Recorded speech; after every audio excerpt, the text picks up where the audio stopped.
안녕하세요, 인생컨입니다. 네, 저번에 얼굴 공개했으니까 박종경 변호사입니다. 저번 주에 얼굴 공개를 했는데 일반 콘텐츠는 원래대로 화면으로 진행을 할게요. 그러니까 댓글을 쭉 보는데 그냥 메시지적으로는 얼굴 안 까는 게 더 낫겠다라고 하신 분들도 있어서 이렇게 하고, 제가 라이브에서는 얼굴 공개하면서 진행을 하겠습니다. 오늘은 중요한 노후에 대한 이야기를 드려볼까 하는데, 오늘 주제는요, 의료비랑 간병비에 대한 이야기예요. 젊은 세대에 착각이 있다고 생각을 하고 있는데, 그게 뭐냐면 본인이 노후에 쓸 돈만 생각한다는 거예요. 근데 그러나 실제로는 절대 그렇지가 않다라는 거를 제가 조금 이따가 사례를 각색해서 말씀드리겠습니다. 일단 서론을 말씀드리면은, 제가 생각하는 지금 현재 2030 세대 큰 착각 중에 하나는 부모님을 염두에 두지 않는다라는 거였어요. 부모님이 항상 자기한테 지원을 해주고 영원한 뒷배라고 생각을 하는 경우가 많고, 이 부모님도 결국에는 나이가 드실 거고 편찮아지실 거고, 그리고 사망 직전까지는 병원의 신세를 져야 될 가능성이 높아요. 대부분 의료비 지출은 65세 이상 노인에게서 발생하는 게 맞습니다. 부모님 세대를 기준으로 하면 한 20대 중반에서 후반 정도에 결혼을 하시고 출산을 하셨잖아요. 우리 나이로 치면 40대 정도부터 부모님의 질병과의 싸움, 그리고 요양원 등의 부양의 싸움이 시작이 될 겁니다. 그래서 젊은 세대는 이상하게 노후 준비라고 하면은 자기가 쓸 돈, 자기가 노후에 쓸 돈만 생각을 하지만 부모님에게 들어가야 할 돈은 잘 생각을 하지 않으시는 경우가 많다라는 생각이 들어서 오늘 좀 이걸 다뤄보려고 합니다. 미리 말씀드리면, 지금 현재 장기요양 보험 체계가 있죠. 그래서 장기요양 보험 체계가 적자로 돌아서고 있고 이후에 지속 가능할지 장담할 수가 없기 때문에 오늘 말씀드리는 사례보다 훨씬 더 많은 돈이 들어갈 가능성도 있습니다. 사례를 각색해서 말씀드려 보겠습니다. A씨는 평범한 직장인 남성인데 현재 40대 후반입니다. 갑자기 어느 날 병원에서 연락이 오는데 아버지가 70대신데 뇌경색으로 쓰러지셨다는 연락을 받았어요. 그나마 다행이었던 거는 다른 사람들하고 같이 있을 때 뇌경색으로 쓰러지셔서 다행히 병원으로는 빠르게 이송이 됐습니다. 평소에 건강관리를 열심히 하시던 아버지였어요. 그렇기 때문에 더 A씨는 충격에 빠졌는데, 병원에서 바로 수술 등을 진행을 하고 위험한 고비는 넘겼지만 아버지가 건강이 좋지 않으시기 때문에 보살필 사람이 필요해집니다. 근데 아까 말씀드렸듯이 어머니는 돌아가셨고 자식으로 3남매가 있어요. 지금 3남매가 있는데 어떻게 해야 할지 의논을 하기 시작합니다. 당연히 처음에는 직접 모시자는 견해도 있었지만 현실적으로 가정이 있는 상황에서 시아버지를 모시고 싶어 하는 어떤 며느리나 사위가 별로 없죠. 결국에는 요양원으로 모시자는 결론에 이르게 됩니다. 다행히도 장기 요양 등급은 나온 상황이고요. 그래서 처음에는 국가에서 장기 요양보험이 있으니까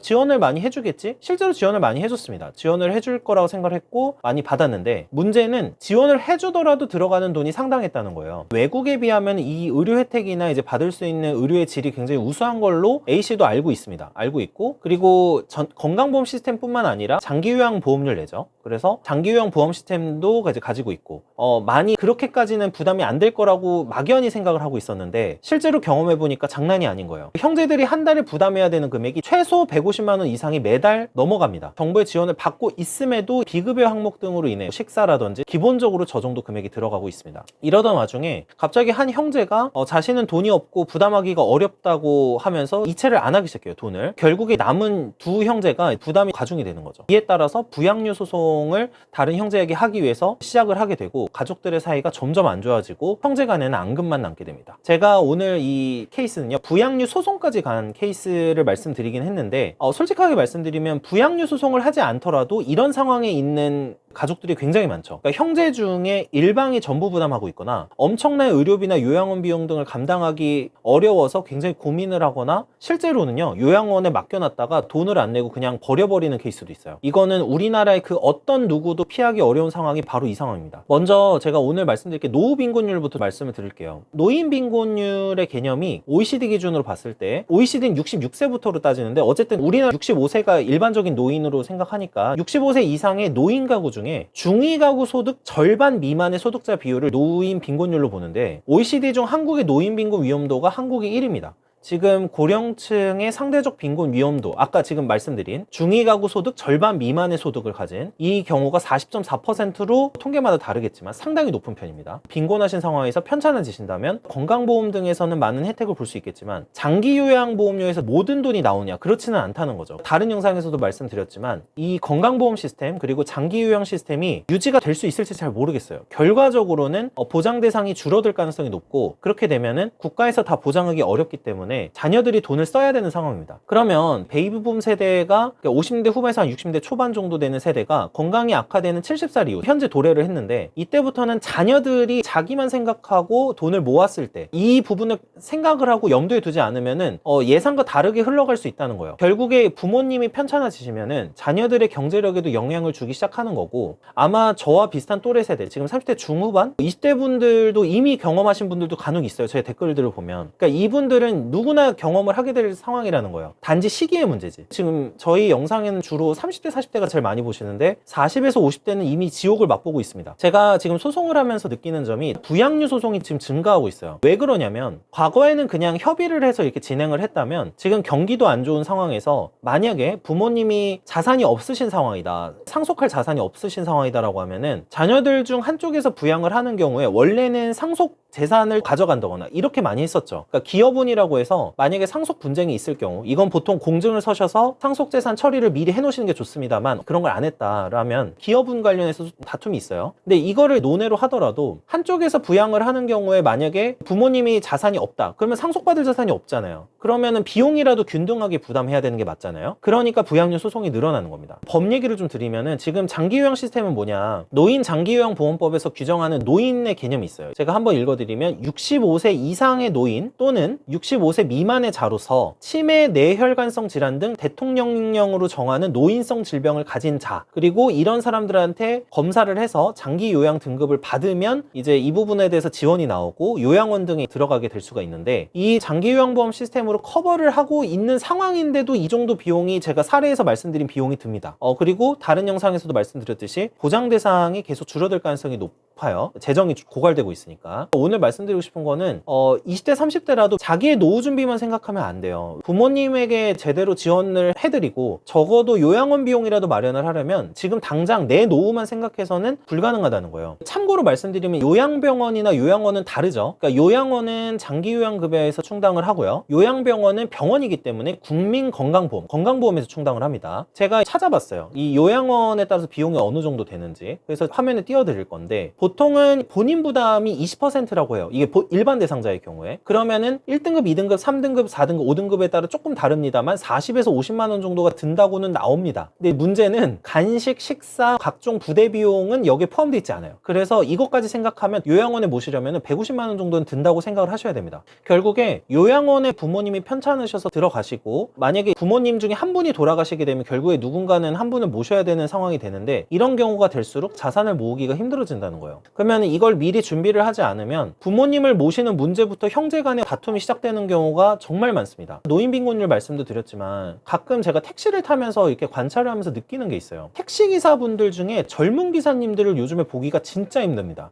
대리기사분들은 좀 젊은 분들이 있는데, 그 이유는 당연히 택시 시장에 새로운 사람이 진입하지 않는 부분도 있지만, 그만큼 60대가 넘어서도 그 택시기사분들은 일을 쉴 수가 없는 거예요. 생계를 유지해야 되고 자기에게 들어가 어떤 병원비나 이런 것도 마련해야 되니까. 실제로 몸이 편찮으신데도 일하시는 분들도 많고, 무엇보다 지금 현재 60대 분들은 이게 슬픈 일인데 자녀에게 폐를 끼치면 안 된다는 생각을 가지고 있으신 분들이 많습니다. 제가 이상한 가난한 부모 컨텐츠도 했지만 그런 부모님들 말고 일반적 부모님들을 말씀드리는 거예요. 그러면 부모님들은 지금 자기의 인생을 갈아 넣어서 현재 20대, 30대, 40대 자녀를 키워냈습니다. 부모님들은 이 자녀를 키우는데 돈을 완전히 갖다 부었어요. 근데 철없는 20대나 30대 일부예요. 제가 또 일단 일부로 표현합니다. 일부의 젊은 사람들은요, 돈을 모아야 한다는 자각조차 없어요. 제가 20대 30대 컨텐츠를 왜 많이 하냐면 이런 자각이 너무나도 부족해요. 물론 윗세대 부모님들이 자초한 부분도 있어요. 자녀들에게 자립하는 방식이나 이런 삶의 기본적인 마인드, 고통을 가르치는 게 아니라 계속해서 편하게 해라, 뭐 하고 싶은 거 하면서 살아라, 이렇게 가르쳤어요. 근데 만약에 부모님이 아파지는 순간 자녀들은 하고 싶은 것만 하면서 살 수가 없습니다.